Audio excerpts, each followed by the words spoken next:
All right, I'm going to start. So the first thing I just want to say, I told Lisa and Anna, but I am now, my daughter had a baby boy yesterday, and I'm very excited.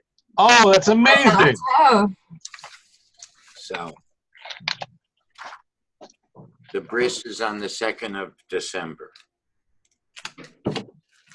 And is that when you'll know the name, or is that their practice, or do you know the name? Well, I know the name. No, she put it on Facebook. His English name is Miles Stewart, named after my mother and my brother. That's wonderful. Yeah. So it'll be very good. Very nice. Yeah. I'm excited. I'm excited. Now I'm figuring out how to go there, come back, go back, etc. It's crazy. It's insanity. All right, so this is about, I thought I would do first a check-in. How's everybody doing? Not bad. Pretty good. good. All right.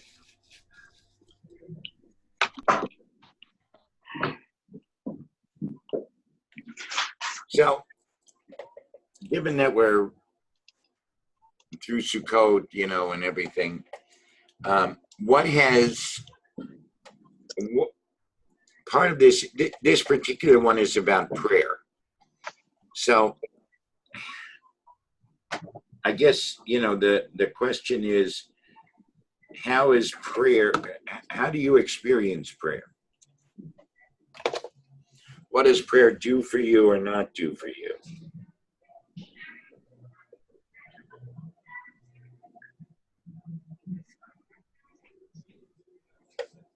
Okay. That's good. I think I've talked about this before with you, and that is when you're a prayer leader, you're so focused on conveying the prayer for somebody else that it's kind of hard to think. It's hard for me to focus in on it for myself unless there's a particular musical setting that really, really is meaningful to me. Okay. Well, you see, that's an interesting statement because it's very hard when we're prayer leaders to also, hi Evie, to also be able to be in the prayer. So you know, this is again role and soul in how do I make sure that even though I'm in the role of prayer leader, my soul is engaged in the prayer? Does that make sense as a question? Yeah. So the prayers that I thought we would look at is the Shema and then the first and the third blessings after the Shema. Okay. Got it. How do you, what is the experience of the Shema for you?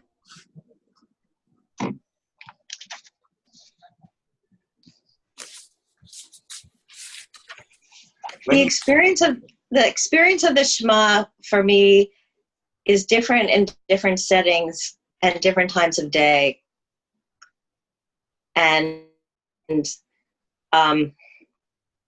closing my eyes and covering my eyes makes it a different experience. Okay. And when I teach Shema as a spiritual practice and focus on listening and hearing and paying attention, it becomes very powerful for me and often for the people I'm guiding. And the sounds, when I listen to the sounds of the words, the sound of the word Shema, I think it's very, it's grounding and it can be moving. Okay. What does Shema mean? means hear, not just listen. Actually hear it. It's for me. It's if I don't close my eyes, I don't get the prayer at all. If I close my eyes and reduce and just eliminate any other sensation, I can sometimes hear something, whether it's in the sound of me and everybody else singing, or if it's just something. Okay. But, you know, listening is trying too hard. Listening is focusing, and hearing, for me, I'm not focused, I'm just taking it in. All right. That's interesting. The echad changes for me. Sometimes echad is God is lonely and God needs me. Sometimes the echad is God is everything. Sometimes it's I am joined with God. My focus from day to day is different when I say that word. Okay. So Shema means hear, listen, and understand. So when I take everything in, as Ira was saying, I also have to listen for what's important and listen to the call of my soul and the call of God.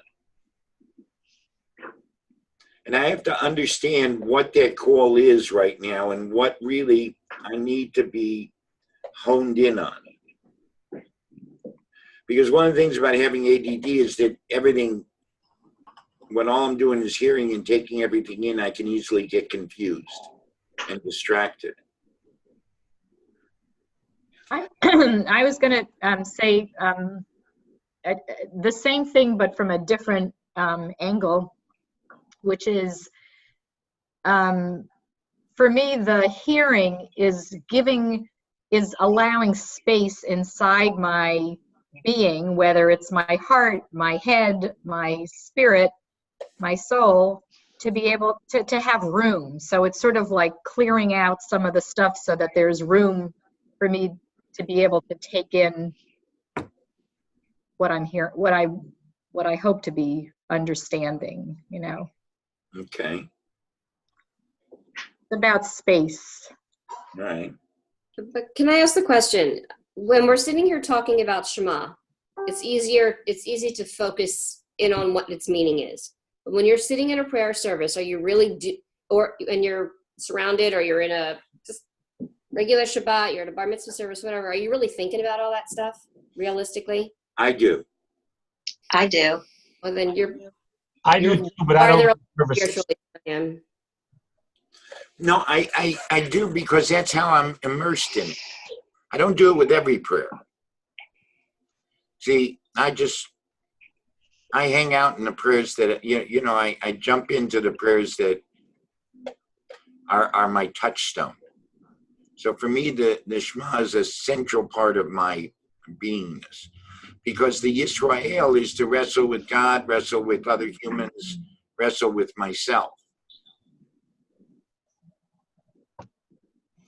You know, that's how Jacob got the name. So I find, no, go on. I have to hear the wrestling. I have to hear all these things. And I have to listen for it and understand what really is important in this moment in my inner life. So for me, it's that it's the times when I'm not in the service, when I'm very focused or learning, that allows me to immediately go to that place when I am in a service. Okay. All right. So those two words for me are the essence of my daily living.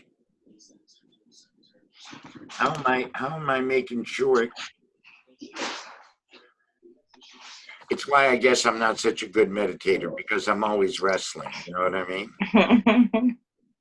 And then Yud Hey Vav Hey, will be. Ehyeh Asher Ehyeh. This will be becomes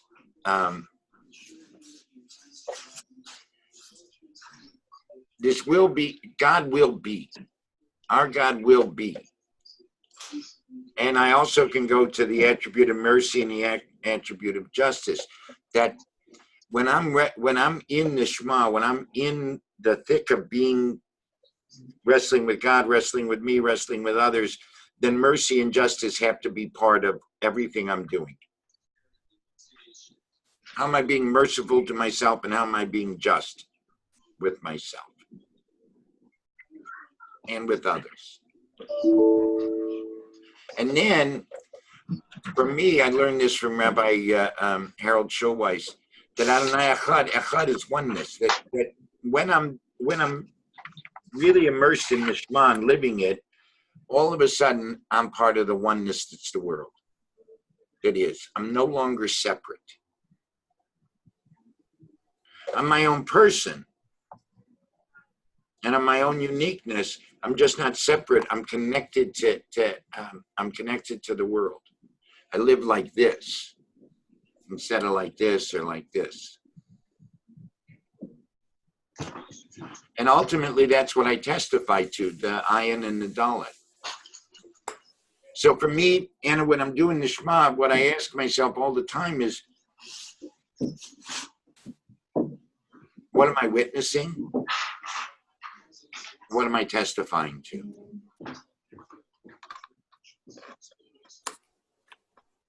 Because all of our lives, especially for all of us, our life is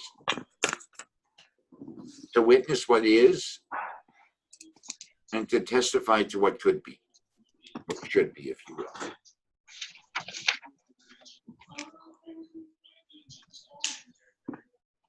And that's how I really live in this prayer.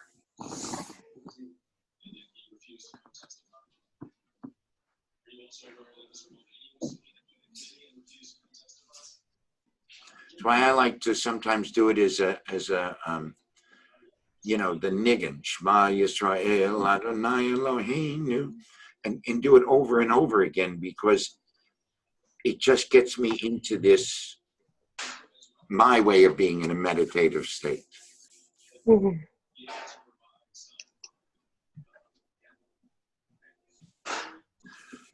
And then when we go to the V'ahavta,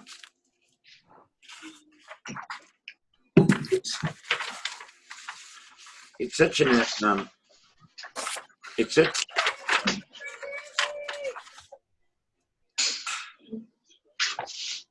what does it mean to love? To love with all my heart, with all my soul or being, and with all my everything.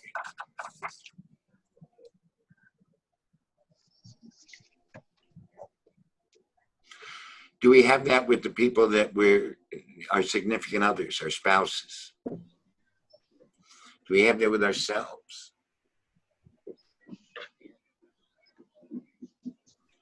And the impossibility of it can't get us down.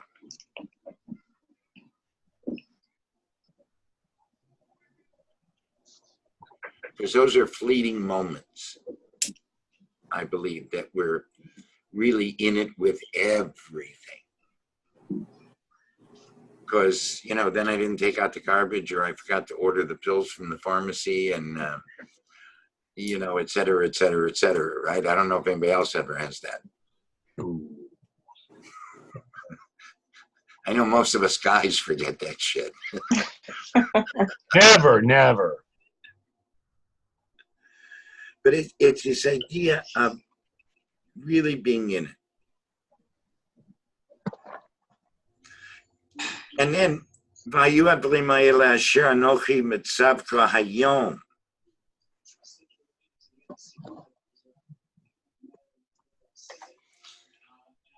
Al levavecha. The things that are important today. What is the commandment for today? We look at this as like all encompassing, but it says hayom. This day.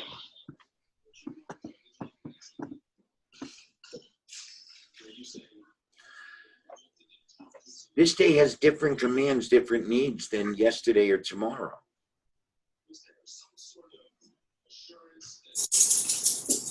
So for me, Anna, when I do it in the morning, okay, what do I need to do this day? It gets me very focused and centered. When you say when you do it in the morning, are you doing it as a service leader or out by yourself or in a congregation? By myself. And then on Shabbos, when I'm the service leader, same thing. The way I experience this prayer, that's what I'm saying. That's why I said at the outset, this is a prayer I hang out in. I immediately immerse myself in.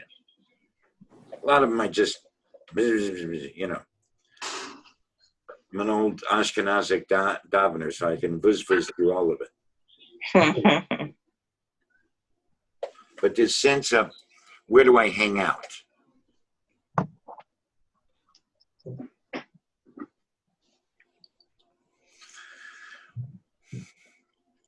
And when it's upon my heart, it means, okay, what's most pressing for today? And how do I keep that in the forefront? Because a lot of times for me, what's most pressing is the shit I don't want to do. And then I find all the ways to get around, you know, oh, but this is more important. Oh, you know, do you ever have it where you don't do something and then you feel bad about it and you don't do it a second day and then it's, oh shit, you know, I can't do it now because it's been so long since I was supposed to do it. Nobody understands. Yeah. Never happens. No, never happens. So that's why Hayom gets me focused. What do I have to do today? And keep that Olive Avecha in the forefront. So it's so interesting, Mark, because when I pray these words, I don't think about what I have to do today. I like try to get out of my list. Like I try to be. But the prayer says, with the. Am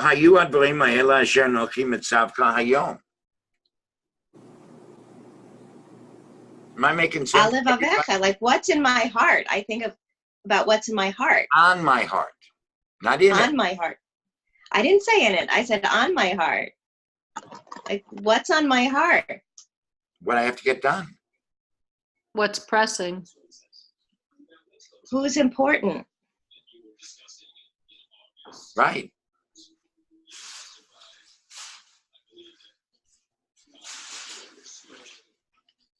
V'shinantam levanecha v'dibarta bam b'shivtecha b'beitecha v'vlechlecha b'derech.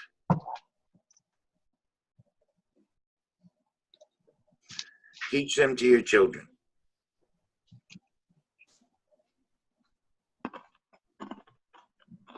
Right?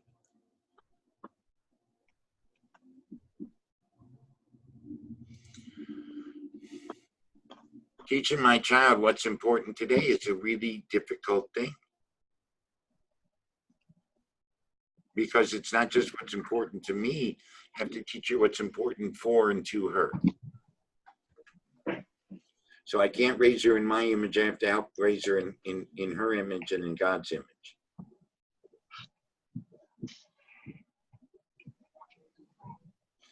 And speaking of this,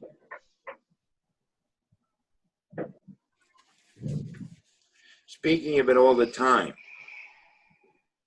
is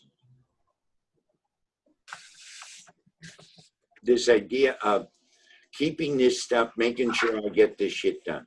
Today's stuff I get done today. To the best of my ability.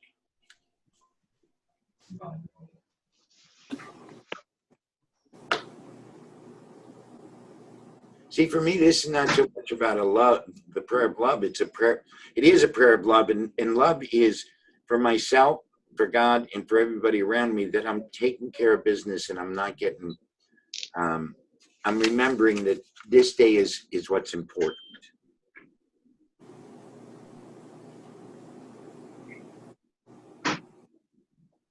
And the idea of the tefillin, right?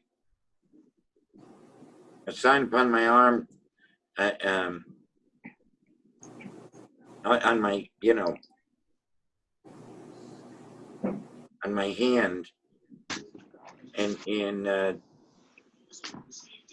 between my eyes.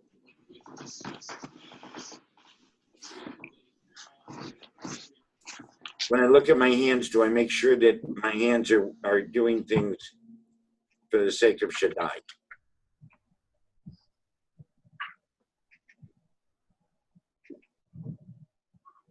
Am I seeing with this third eye? Am I seeing beyond what's right in front of me?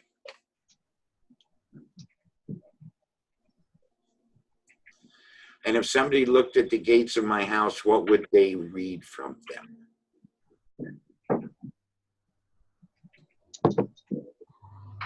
Ed Feinstein does it backwards. If somebody walked up to my house, what's written on the doorposts? What would the door of my house say? What do I really see when I'm walking, and what actions are my hands taking? If you do it backwards, it's a really interesting way of doing it too. But you see, this is for me, the idea of being immersed in it, because when I'm just saying it, it doesn't impact me. And if prayer doesn't move me to do something, it's a bracha labatala to me and to Rabbi Heschel. I resonate with Anna,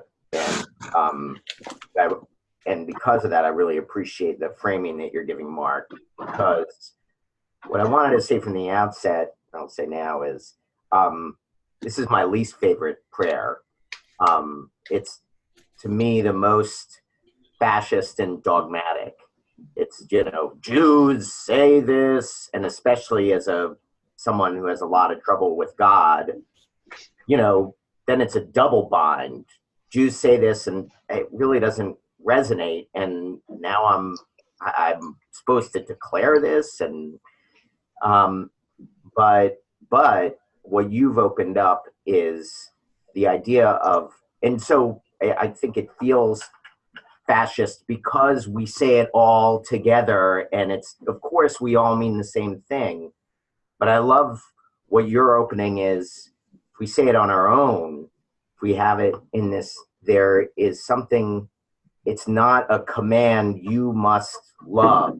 You, congregation, all of you together. I mean, every prayer, we experience it individually, but it's more, okay, how do I take this in for guidance for myself? What is my hayom, right? And what also really strikes me is where at the end is this whole idea of an ot.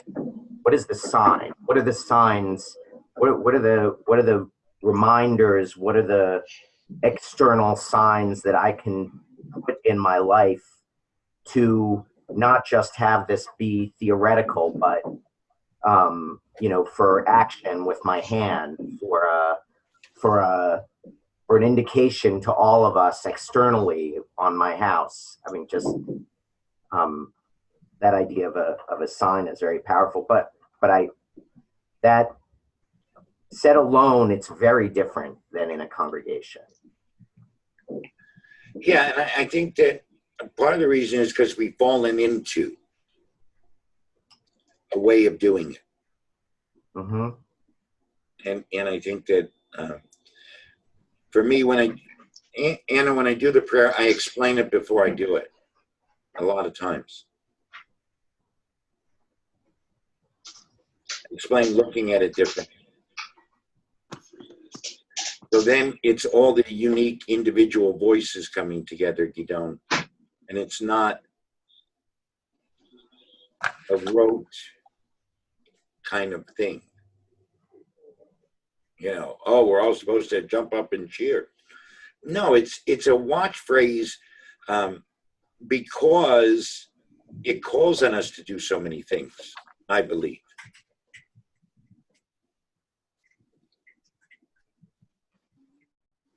Anybody else have any thoughts about it? I feel like it has a different function and physical response for me at different times in the service. Yeah. When we say Shema after the Baruch Hu, I am in my own space, and that's when I cover my eyes, and that's when I close my eyes and feel connected to the words and the language and Hashem and everything that's part of that. And when we're in the middle of the Torah service, I feel very different about those words. Then it's a connecting phrase that we're all in this room through these words and this vision statement. As opposed to a dogma. I don't look at it as you must. I look at it as we are. We are Shema Yisrael. And so I don't have this struggle. I have this sort of living, changing relationship to it. Right, and I think that it's not dogmatic, okay? And that's part of the problem, is that we have allowed others to define what's dogmatic, and I don't think there is dogma in our tradition. I agree. I think dogma hurts religion. Because if we're ever growing, ever evolving, et cetera, then how can you say it's religious, as Rabbi Heschel says, it's spiritual plagiarism to do that in religious behaviorism. We're not in 15th century Poland. We're not in 15th century Spot. So what worked, I mean, the Talmud is supposed to be, we're still supposed to be adding to it. We're engaged in a conversation. So how can I say that what was exactly right for 70 BCE, the same exact thing is going to be right in 2019. It's ridiculous. It's not acknowledging our own progress, our own growth. But also, there's an aspect of Shema. Like, I like your take on this. I've never thought of it so individually, where Hayom is literally today. Like, I have thought of Hayom as I'm standing at Sinai, which was the Hayom. And when I pray it in a collective way, I feel like I'm part of the community that's standing at Sinai, and I'm connected to the history and the whole experience of our history. Okay.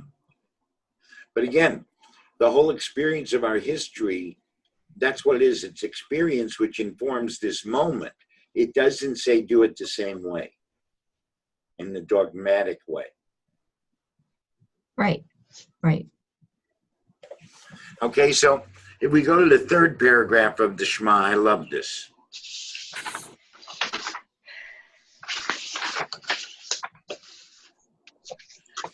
Vayomer Adonai Moshe lemor daber el bnei Yisrael v'amarta alehem v'yasu lehem tzitzit al kenfei bigdeihem l'doratam.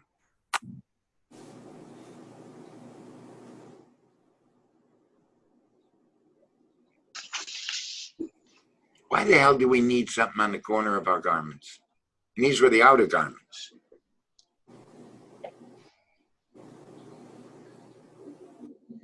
I mean, think about this, right?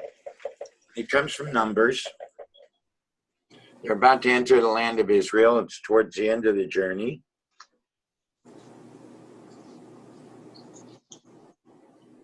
Schmucks, you're going to forget. In some ways, it's kind of patronizing. What? In some ways, it's kind of patronizing. Really? Why? How? I read not paragraph before. The V'haya im shamoa tishmeu al mitzvotai. Yeah, that's a crazy. Like, it's do what I tell you to do, and think good things are gonna happen. I mean, it's just like the blessings and the curses that we read on Yom Kippur. If you do what I tell you to do, everything's gonna be great. If you don't do what I tell you to do, and and you screw up, then everything's gonna be horrible. Like, there's no in between. Well, that's the man-made. That's the and I use man because men wrote it. That's the way I hear it. I mean, I see it like so just black and white. There's no. It's like almost the antithesis of what Judaism tells us to do with looking at Talmud and Torah and trying to reinterpret it for every generation. That it's like, it's black and white, but when all the shades of gray is what we're taught to also do. Right. So I agree with you. That's why I didn't pick the second paragraph. Here's the truth. I skip it.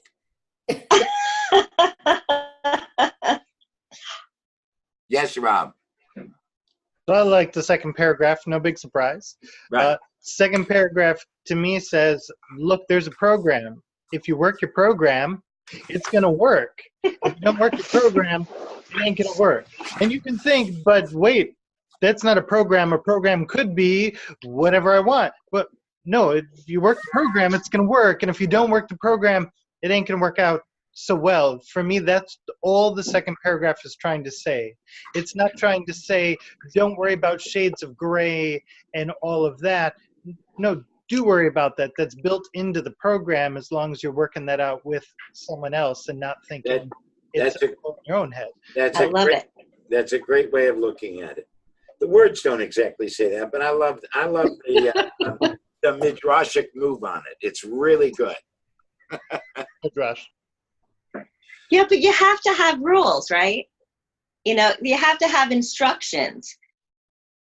And so, the consequences are harsh, but that's because otherwise people wouldn't pay attention to them.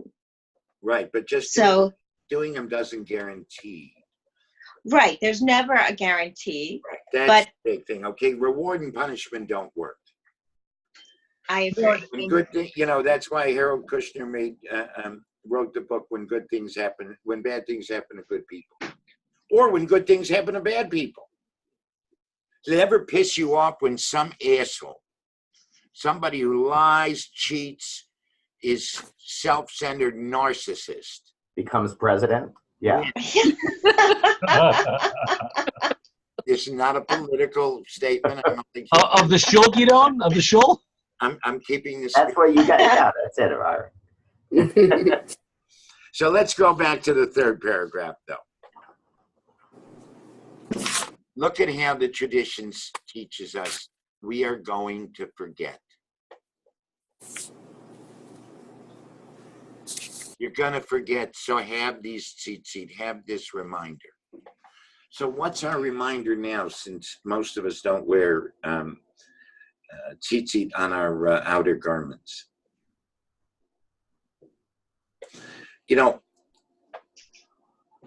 I always like it when there's a double ring ceremony for a couple, so that both couples remember this is the sign of the covenant that I make with this person. The mezuzah on the doorpost, it reminds me whose space I'm walking into. When I leave, I'm walking into God's space. When I come in, I'm walking into God's space. And how does that help me raise up one grain of sand, my living in the way I am? It's being aware and being present. It's Shema all over again. Okay. I think it's particularly striking that this is as they are going into the land. And they've been so dependent on God up until now. I mean, they can't not be aware that, this is, their food is being provided, everything is being provided in these different ways.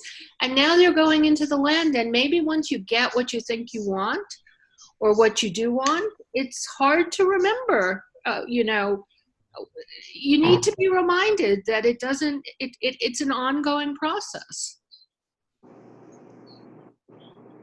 Yeah. How often do we forget? One of the things I do when I'm working with married couples who are having difficulty is I ask them, do you remember why you got together?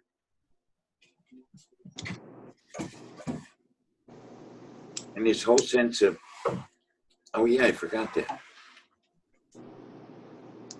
Before, when they're going to have children and they call me, I say, okay, I always tell the guy, you got to get out of the high chair.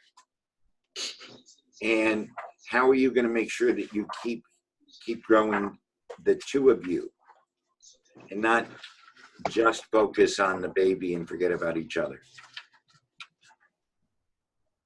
There's all these things that we have to do to remind ourselves. We need reminders.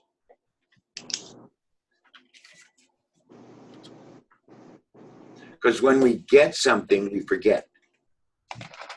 When we don't get something, we get pissed.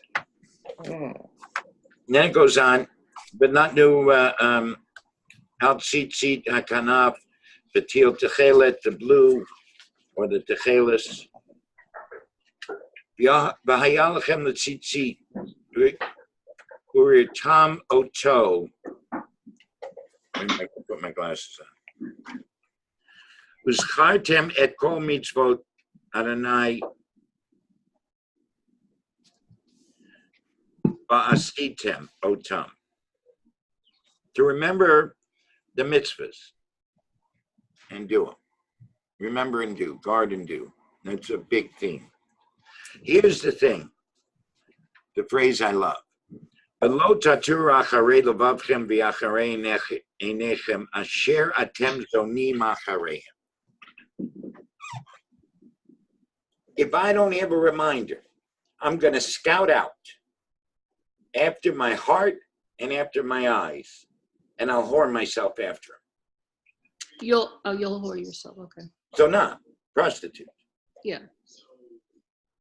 Or for them. Think of how many times when we forget, when we have this, oh, I want to be, you know, that's why I hate, you can be anything you want to be. No. We all have, as my rabbi teaches, we all have a word of Torah, purpose. And we have to live that word. When we try and be something we're not, we always get disappointed and we always fuck it up. That's chasing after our heart and our eyes.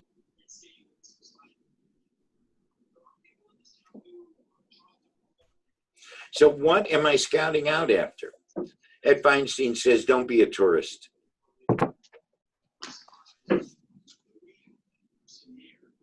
When I'm always scouting for what's next or what's better or what I want, I can't be present. I can't be a citizen. See, for me, this third paragraph is really live life on purpose, not by accident.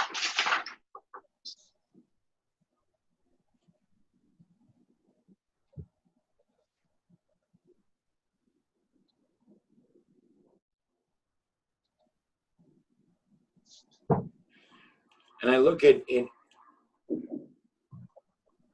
the people, addicts, non-addicts, most people, the greatest source of spiritual and emotional pain is they're living as what? tourists. They're living as tourists.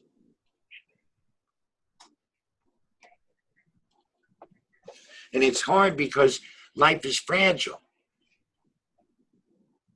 And I can be a citizen. I can be grounded in this moment and in what's important. That's why, you know, the story of the yeshiva bacher who wanted to have relationships with the hooker. Y'all know that one, right?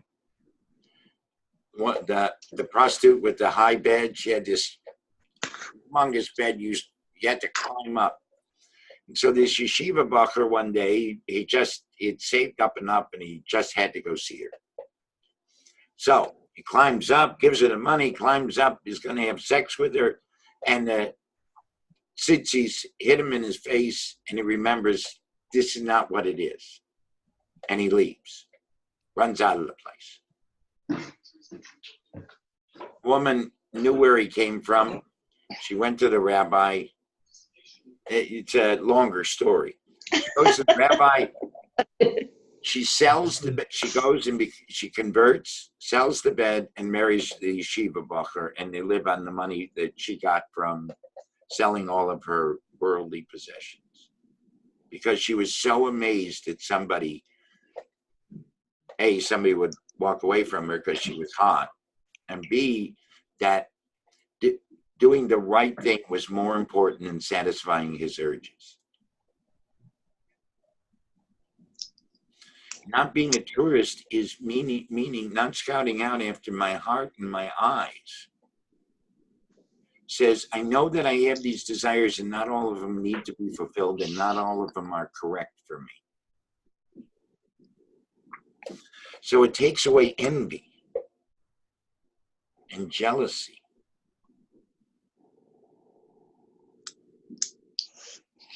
Since I learned this many, many years ago, I really have not been jealous of anybody.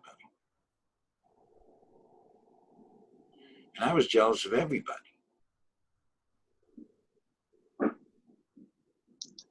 That's why, Anna, this is such a powerful prayer for me, that I keep having reminders that, you know what? Me living my life is good enough. I won't have the plane. Oh, well. Yeah, that's my deal. I always want a private jet. That's all I want. You know, jet card, whatever. It would make going back and forth, you know, to see the grandchild much, much easier and better. So, but the sense here is being able to live in this moment in my life. Goes back to the Hayom of the V'ahavta. So you're saying that all of Shema for you is about being present. Yeah. Okay. The Shema and its paragraphs. Yeah. Yeah. I get to hang out and enjoy it. How am I being a tourist? How am I being a citizen?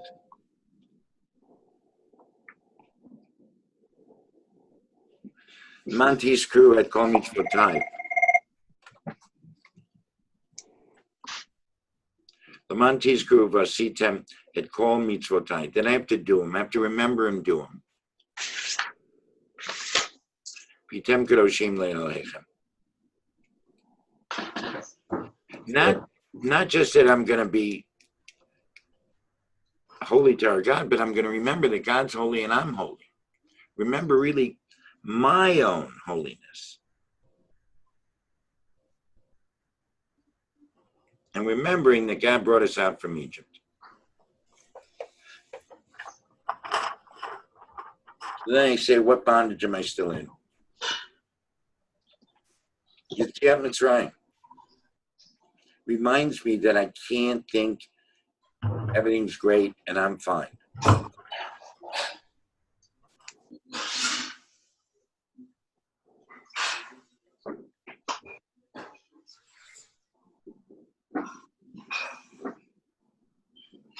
You guys are awful quiet. Thinking. Evie, I've never seen you this quiet for this long. Well, I'll take that as an invitation. That the Lo Taturu also has a nice parallel with the opening. So put together, it's, you could say b'diavad lechatchila, but the first paragraph gives us what do we fill. What it doesn't just say don't go out. It says here's what you should fill your heart with and what should be in front of your eyes. There's also a recognition of our humanity and the inevitability of lapsing or failing. So then we have this kind of fail-safe in paragraph 3 to say when that happens, there's a reminder of where, go back to 1, of where you should be. Okay, I like that.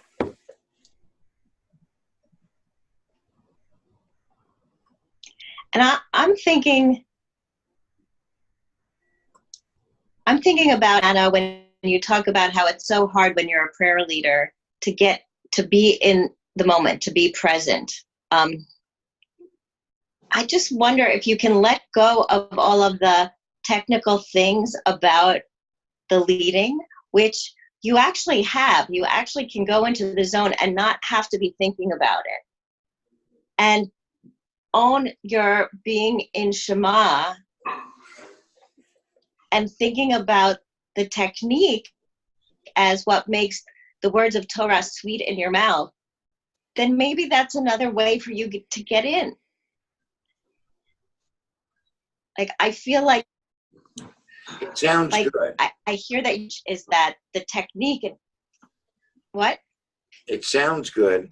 The reality when you're leading the service is that you're not doing it for you, you're doing it for everybody else. And that makes it a little bit different. And that's the job. Right. I mean, that's why you're Shaliach Tzibor. You're not Shaliach Shali. Yeah. You have to step out of Etzli and become Etzlenu. Right. So what I would suggest, though, is that if you go in with your own understanding of it, eventually it just, you're in it and don't even know it, and you're still doing the technical. It may even change the melody.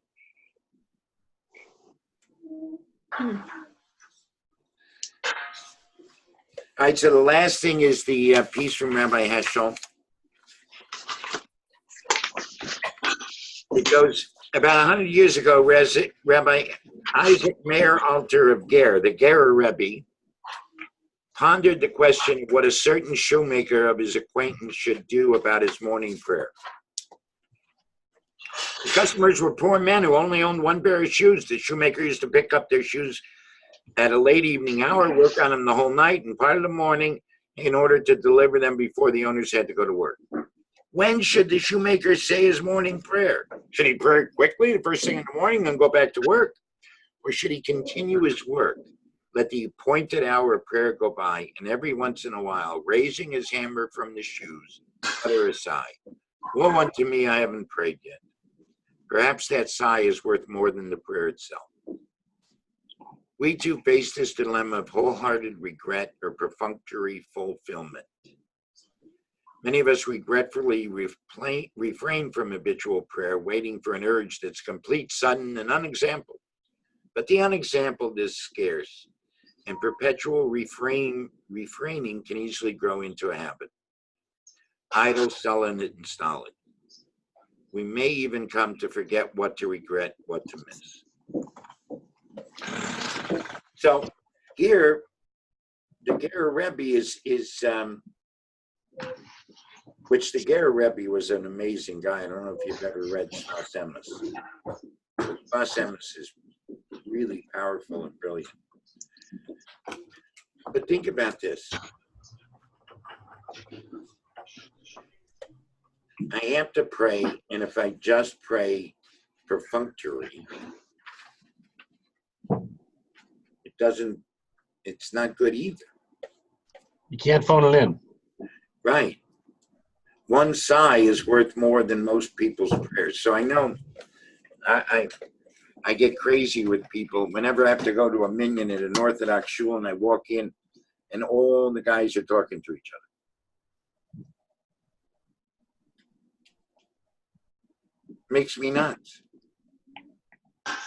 When I went to say Kaddish for my mother after the funeral, I went back to my shul, and a couple of guys were just, all they were doing was kibbutz, and I turned to one guy and I said, "Would you do me a favor? I want to pray." Shut the fuck up. I could say that because I don't live there and wasn't the job. You were incognito. No, they knew. Right. And they Like didn't know, Mark could be incognito. And these guys didn't know your That was father. a joke. Oh, they knew. They knew me. Some of them. But the sense here is that I'm saying is that for me, the purpose of prayer is to get me centered. It's not perfunctory. So sometimes I don't say all the prayers. I don't daven the whole service.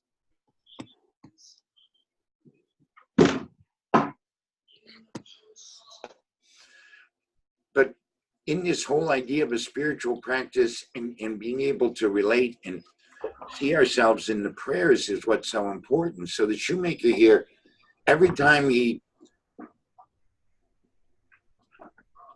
raises the hammer, woe unto me, I haven't prayed yet. That's a prayer. That's a connection. It reminds me of the I.L. Parrott story, the even higher, about the Litvak and going to, say the Slichot prayers with the poor woman in the woods, and Litvak following him and thinking that he's not being a good religious Jew because he's not with the rest of the congregation and he's not ascended to heaven. He's just a regular guy, puts on beggar's clothes. It just kind of reminds me of that I.L. Parrott story. Right. Right. Well, the word that you used just now, Mark, is the word that resonates for me on so many different levels in so many different arenas, and that's the word about connection. That there are so many opportunities to allow ourselves to feel profound connection, whether it be with another human being in conversation or with a tree when you're outside looking at the glorious fall colors, or whether it's a moment, that's structured, that somebody is designing. I don't know if, I've said this to a couple people who are on our call, that every Thursday morning at HUC we have tefillot, and the mere voices, I shouldn't say mere, the powerful voices of these 40 cantorial students, plus probably another 15 rabbinic students, all of whom can sing in 5-part harmony, together with the amazing musicians. Pretty much every Thursday I have a profound moment of connection. And oftentimes it's during a different tefillah, although there are some musical pieces that I get ready for it because I know I'm going to get there. But we often talk about the power of music in allowing those moments of prayer connection, that they help to facilitate that in a meaningful way. So I get it every Thursday. I feel like a really lucky human being. Wonderful. We just had reggae or Bob Marley Shabbat. His dad was Jewish. Putting all the prayers to Bob Marley music was a trip. I mean, if you get a chance, go on the website. You can live stream it. It's really, really amazing. It was really a high moment. All right, so I hope that this is going to help you find your own prayers that you want to immerse yourselves in. And know that even the sigh is a prayer. You don't have to make it as formal. Good, I like the prayers, but I'm a davener, you know what I mean? When I daven, I daven. I don't pray, I daven. I think that's why I don't meditate. That's a really interesting distinction, Mark, that you make for another conversation, because I realize that it's already 1 o'clock here. But, the distinction between davening and praying. And what makes you a davener? What makes you a prayerful person? Those are interesting. That's a great idea. You know what? Kevin Kavanagh. We're gonna bring it up. We're gonna bring it up in January. Okay, what about December? Okay. Do we have a December call or we don't? Yeah, I think Yeah, we do. we do. I just, I don't We have do. the schedule. Catherine's here. She doesn't have the schedule in front, but we'll send it out today. Everybody should have It's gotten December And 8th. Mark, the calendar. Mark, aren't you meditating in the davening? I mean, isn't that what davening is? You get into the zone and you just go. You don't listen, you don't hear, you just go. Right. Right, but what most people call meditating is they don't consider. I'm telling you, But they're listen, I wrong. got thrown out of meditation class Fine. when I was silent. That's because you were looking into the soul of the boy next to you. I can't understand how that happened. And is cracking up. Okay. All right, everybody, sending love. Thank you. And B'Shana Tova, Mark. Thank you. Thank you. Yes. Thank you. So exciting. Okay, talk to you It's December 8th. Friday. Bye. Bye. Bye. Actually, it was the